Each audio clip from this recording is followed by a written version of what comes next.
اهدنا الصراط المستقيم.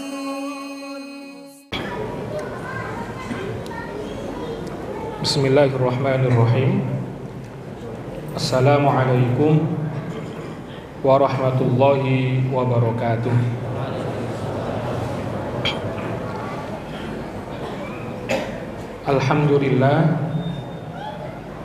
Alhamdulillahil karimir rahman, 'allamal Qur'an, khalaqal insan, 'allamahul bayan.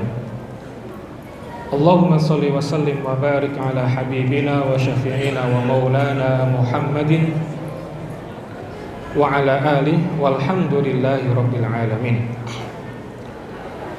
Kaum muslimin, Bapak Ibu, jamaah sholat isya dan sholat tarawih Masjid Kuba, mudah-mudahan ibadah yang telah kita kerjakan dan akan kita kerjakan dicatat sebagai amal kebaikan di sisi Allah.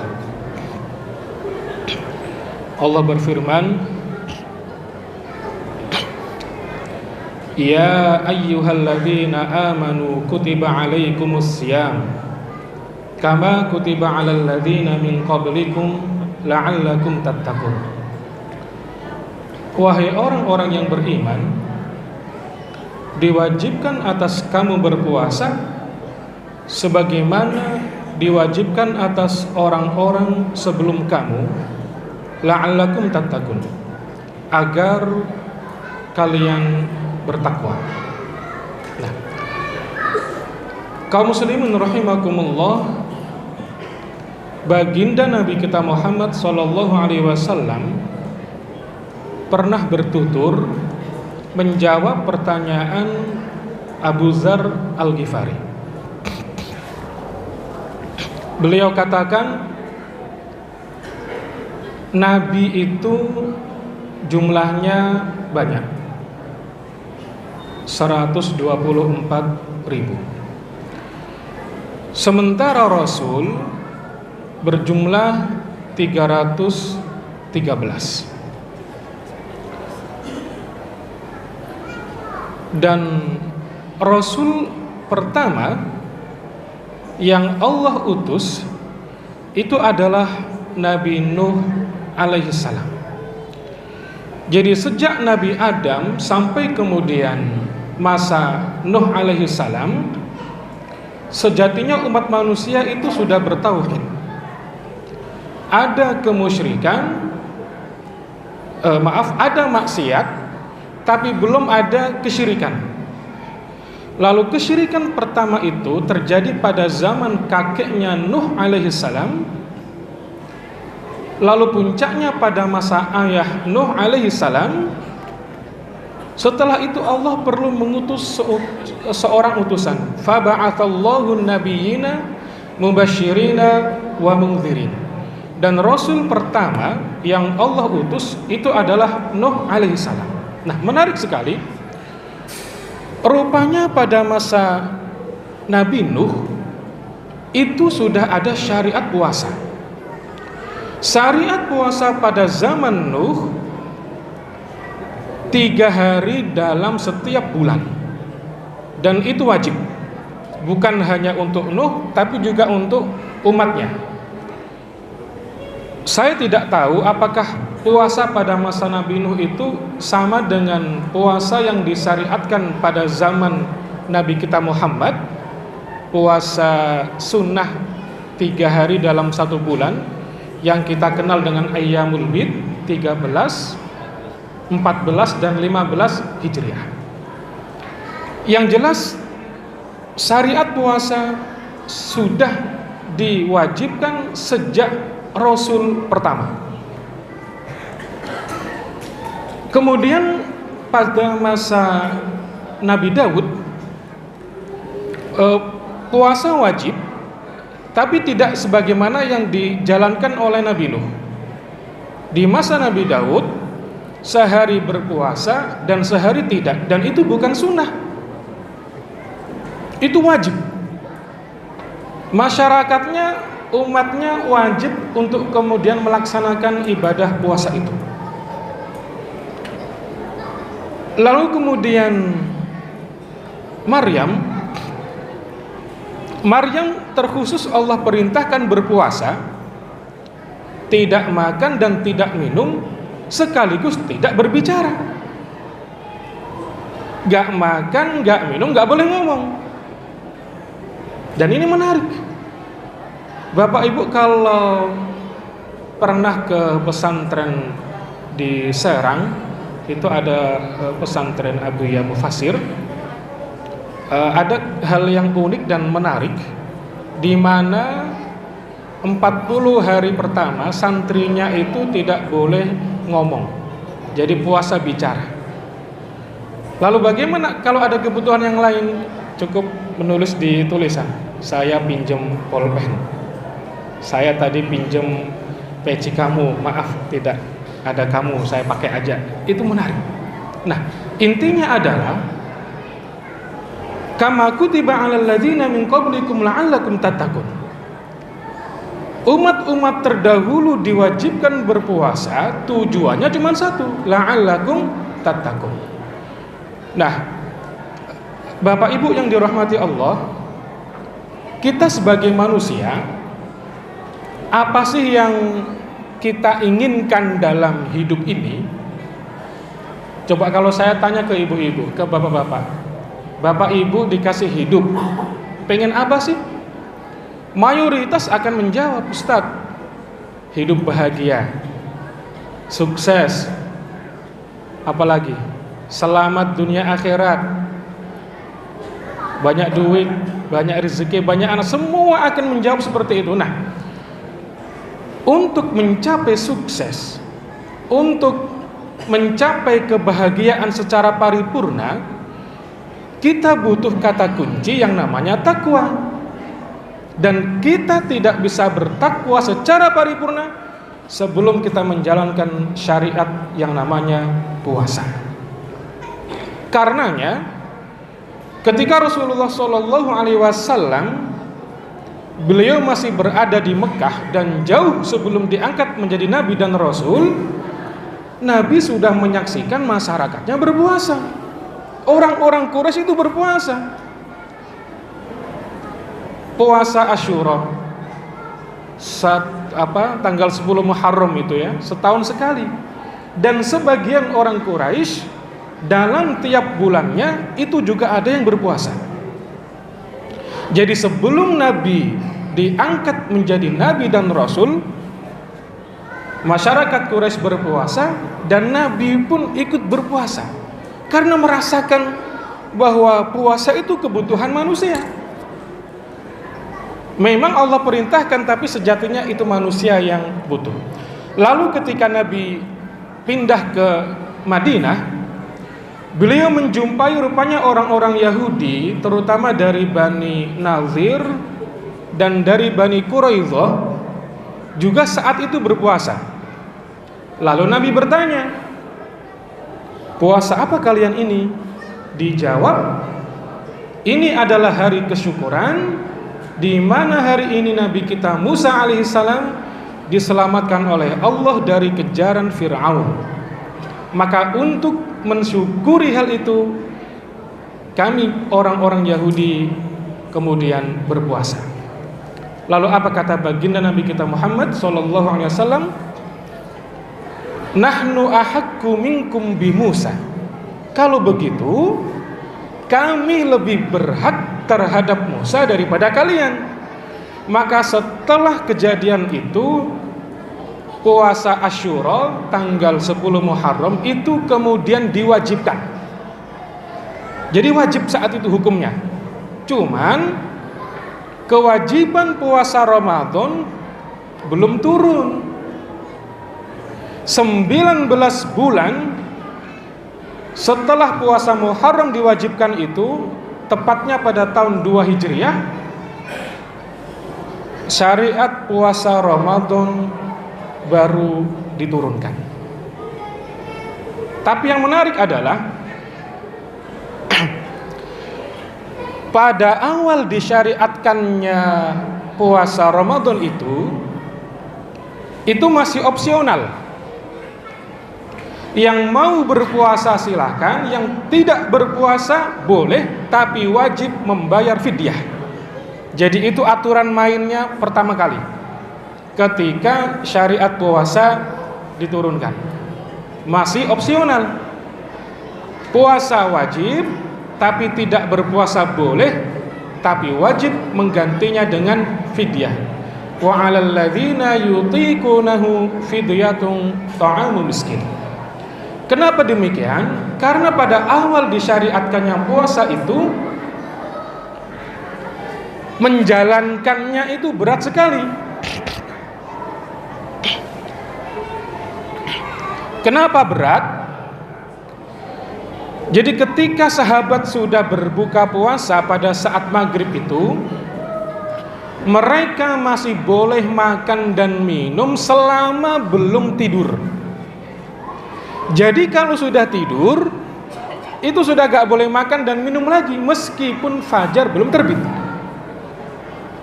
Jadi aturan mainnya seperti itu.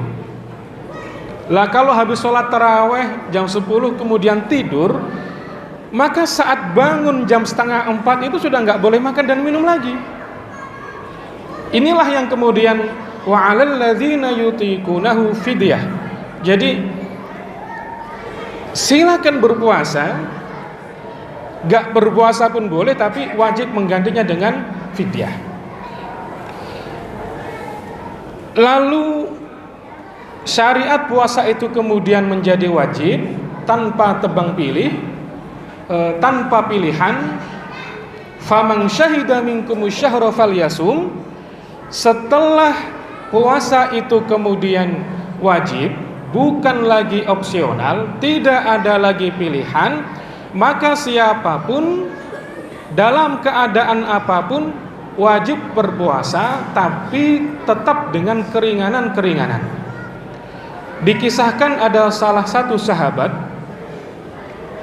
bernama Qais bin Sirmah. Qais bin Sirmah ini siang harinya seorang pekerja keras. Jadi kerjaannya berat. Maka begitu menjelang maghrib tiba, beliau ingin buka puasa di rumah.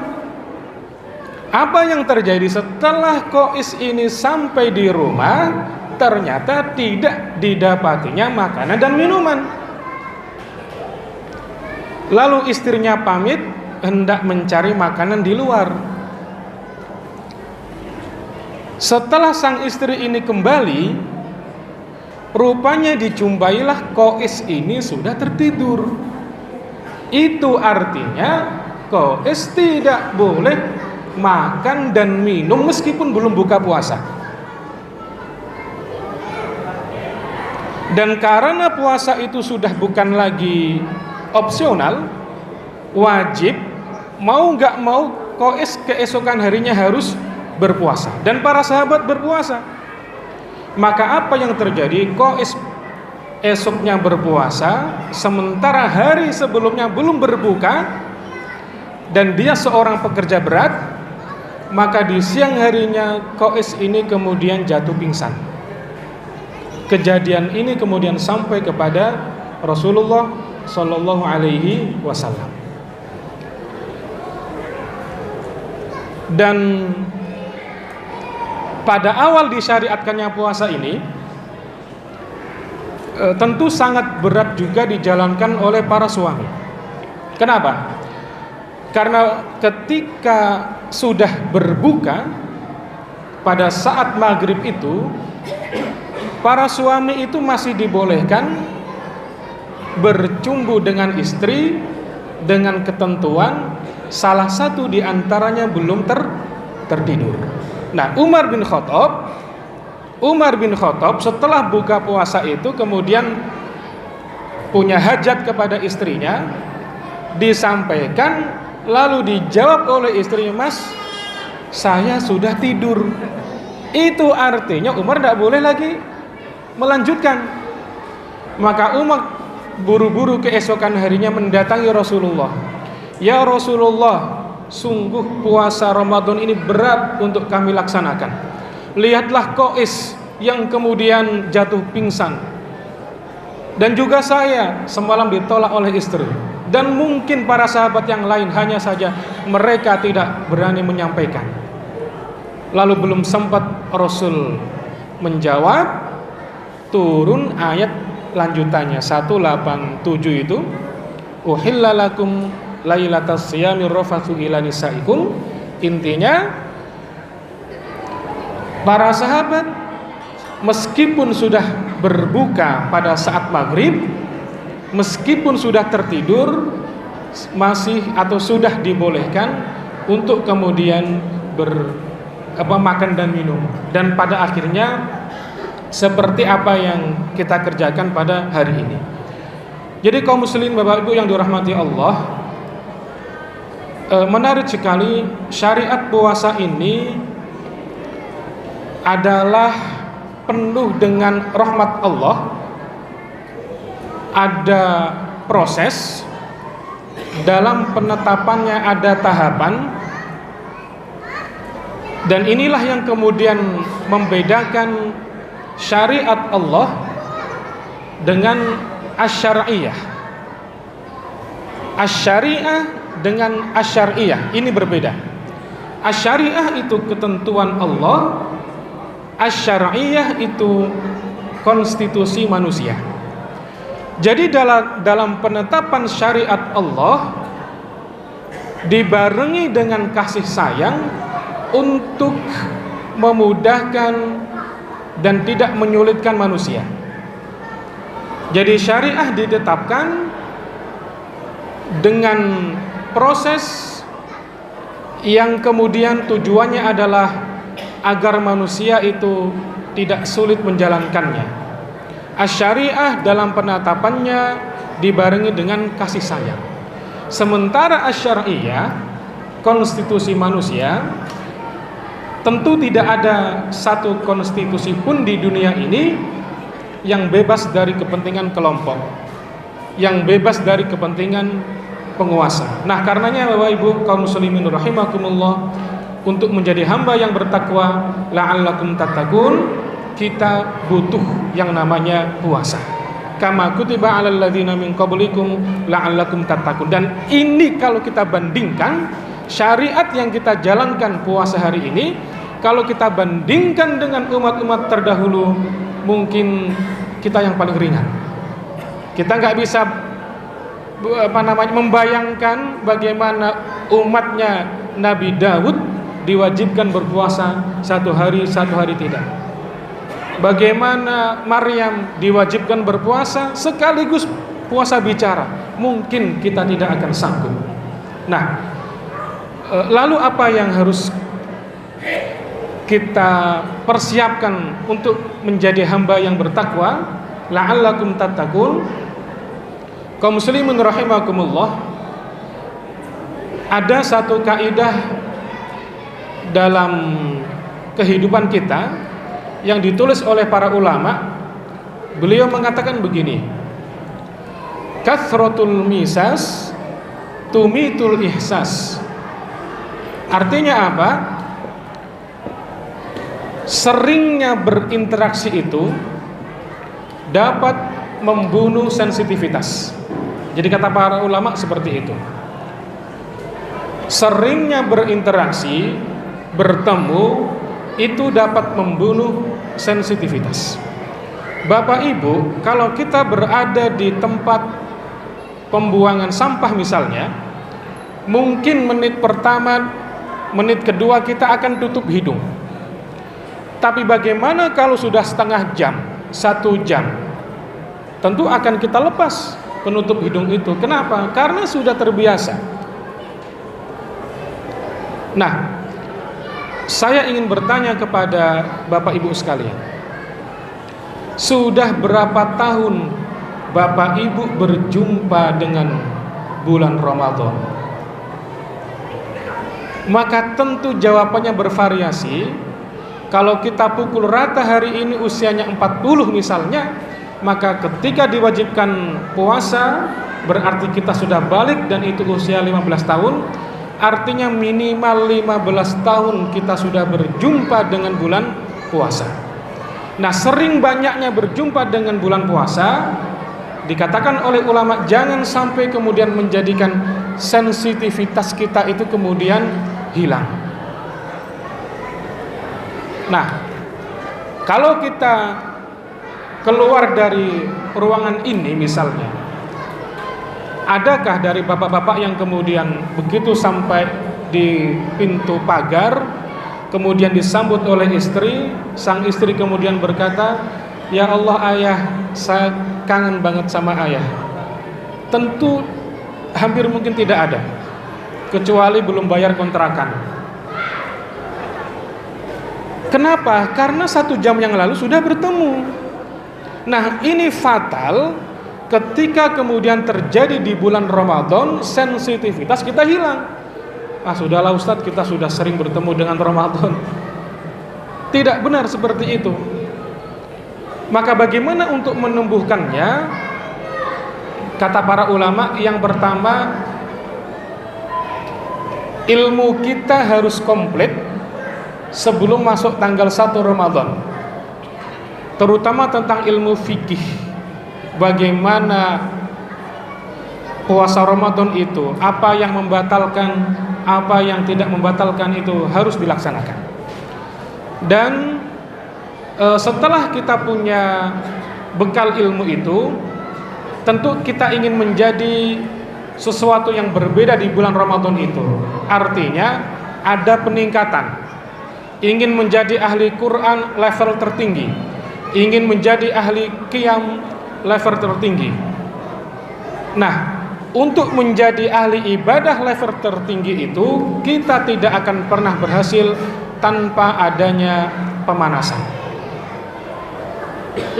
Begitu kita naik pesawat, kita ingin traveling, kita lihat pilotnya sedang membaca manual buku cara menerbangkan pesawat.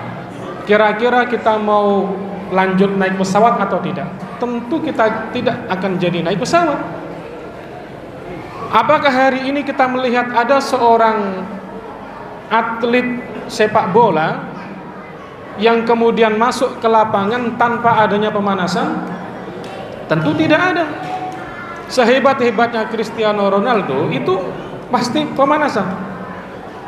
Sehebat-hebatnya Neymar dan lain sebagainya pasti melakukan pemanasan. Nah, Bapak Ibu, kata para ulama, untuk mengambil manfaat di bulan Ramadan agar menjadi hamba yang terbaik, dan itu caranya dengan mudah, maka jadilah ahli Quran. Jadilah ahli Quran. Agungkanlah Al-Quran. Malaikat jumlahnya banyak, tapi kenapa Jibril dikatakan yang paling agung, penghurunya para malaikat? Nazala bihir ruhul amin, itu karena Jibril yang membawa Al-Quran. Nabi juga jumlahnya banyak, 124.000, Rasul 313, tapi hanya Nabi Muhammad yang dikatakan oleh Al-Quran khairul bashar, sebaik-baik manusia, khairul khalaik, sebaik-baik ciptaan. Itu karena Al-Quran turun kepada Rasulullah SAW. Mekah dulu kota yang tandus, kering, bahkan sekedar mencari tempat berteduh tidak ada. Tapi ketika Al-Quran diturunkan di kota itu, kota yang sekering itu, kita mencari buah-buahan apa saja ada di sana, dan menjadi berkah, menjadi makmur. Demikian juga dengan Madinah. Dulu dikenal dengan nama Yastrib, kota yang sakit. Para sahabat begitu sampai di Yastrib semua pada sakit. Abu Bakar sakit, Bilal sakit. Tapi ketika Al-Quran diturunkan di kota Madinah, jadilah Madinatul Munawwarah, kota yang bercahaya. Lalu bagaimana kalau hari ini di bulan Ramadan pahala kita dilipat gandakan dan kita menjadi ahli Quran? Maka kalau ada pekerjaan yang paling agung untuk dikerjakan di bulan yang agung, maka yang paling prioritas untuk dikerjakan selain puasa di siang hari dan qiyam di malam hari adalah mengagungkan Al-Quran. Itu sebabnya Imam Syafi'i di hari-hari biasanya khatam Quran 1 minggu, tapi dalam bulan Ramadan beliau 1 hari khatam 2 kali, siang sekali, malam 1 kali. Artinya dalam bulan Ramadan Imam Syafi'i khatam 60 kali. Qatadah, seorang ulama besar pada masa tabi'in. Beliau dikenal ahli ilmu tafsir yang paling hebat.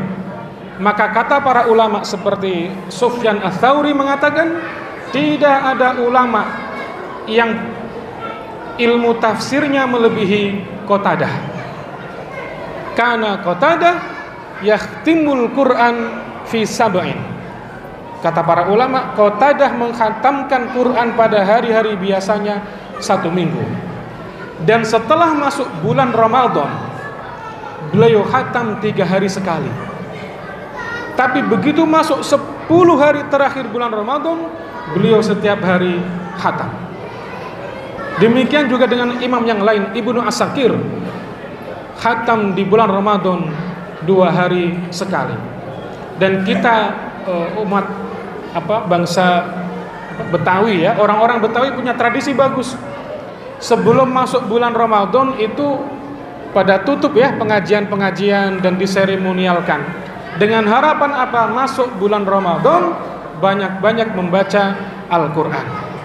Maka Bapak Ibu yang dirahmati Allah, untuk menjadi hamba yang level tertinggi, la'allakum tattaqun, hal yang paling mudah untuk bisa kita lakukan adalah menghantamkan Al-Quran berkali-kali.